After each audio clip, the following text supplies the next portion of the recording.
नमस्कार, नॉलेज का कटोरा या माझ्या यूट्यूब चॅनलवर आपल्या सर्वांचं स्वागत आहे। मकर संक्रांती विशेष आज मी तिळाचे लाडू करून दाखवणार आहे। त्यासोबत मी काही खास अशा ट्रिक्स पण सांगणार आहे। चला तर मग सुरुवात करूया। सगळ्यात आधी मी ही कढई लो फ्लेमवर ठेवलेली आहे। त्यात 1 कप तीळ मी घेतलेले आहेत। ते आपल्याला परतून घ्यायचे आहेत। तर एक साधारण 5 मिनिटात आपले हे तीळ परतून होतात। त्यानंतर मी हे तीळ एका भांड्यात गार करण्यासाठी ठेवलेले आहेत। त्याच कढईमध्ये मी 1 चमचा तूप घेतलेला आहे आणि त्यात आता मी 1 कप गूळ घातलेला आहे। जेवढे तीळ मी घेतले होते तेवढंच गूळ मी घेतलेला आहे, प्रमाण सेम आहे।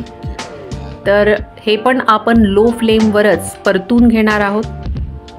तर या ठिकाणी ट्रिक अशी आहे की गुळाचा पाक हा लवकर होतो, त्यामुळे आपल्याला तो सतत हलवत राहायचा आहे। आणि दुसरं म्हणजे या ठिकाणी 2 चमचे पाणी पण मी घालत आहे।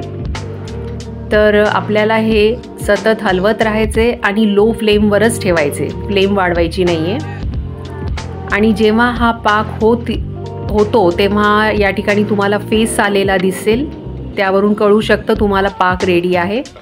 आणि अजून एक दुसरी गोष्ट पण तुम्ही इथे करू शकता। एका वाटीत मी पाणी घेतलेलं आहे आणि त्यात हा जो पाक आहे तो मी टाकलेला आहे।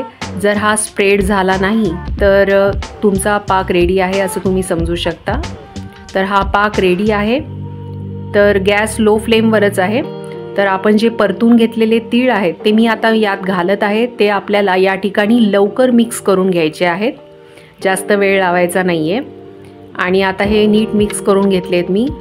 आणि त्यातच आता मी 1 चमचा जायफळ आणि विलायचीची पूड पण घालत आहे। पुन्हा एकदा मिक्स करून घ्यायचे आपल्याला। तर हे पूर्ण मिक्स झाल्यानंतर मी गॅस बंद केलेला आहे। तर आता आपल्याला लाडू वळायचे। तर मी आता हे लाडू वळून घेणार आहे। पण या ठिकाणी आता जी ट्रिक आहे, तर आपल्याला जे लाडू वळायचे ते लवकर वळायचे, कारण जास्त वेळ इथे लावायचं नाही आहे। जास्त वेळ लावला तर हा पाक कडक होतो, त्यामुळे लाडू वळता येत नाहीत। तर या ठिकाणी सगळ्यात आधी मी माझ्या हाताला पाणी लावून घेतलंय, जेणेकरून आता हे गरम गरम असतानाच आपण लाडू वळून घेणार आहोत, त्यामुळे एवढी हीट तुम्हाला लागणार नाही।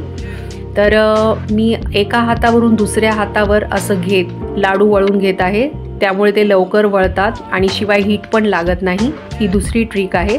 अशा पद्धतीने पण तुम्ही लाडू वळून घेऊ शकता, किंवा थोडंसं जेव्हा हळूहळू ते थंड होतं, टेम्परेचर कमी होतं, तेव्हा हे अशा प्रकारे सुद्धा तुम्ही लाडू वळून घेऊ शकता।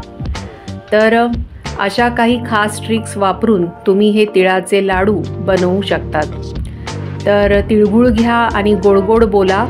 हा व्हिडिओ आवडला असेल तर शेअर, लाईक, कमेंट करा आणि आणखी व्हिडिओ बघण्यासाठी सबस्क्राईब करा यूट्यूब चॅनल नॉलेज का कटोरा।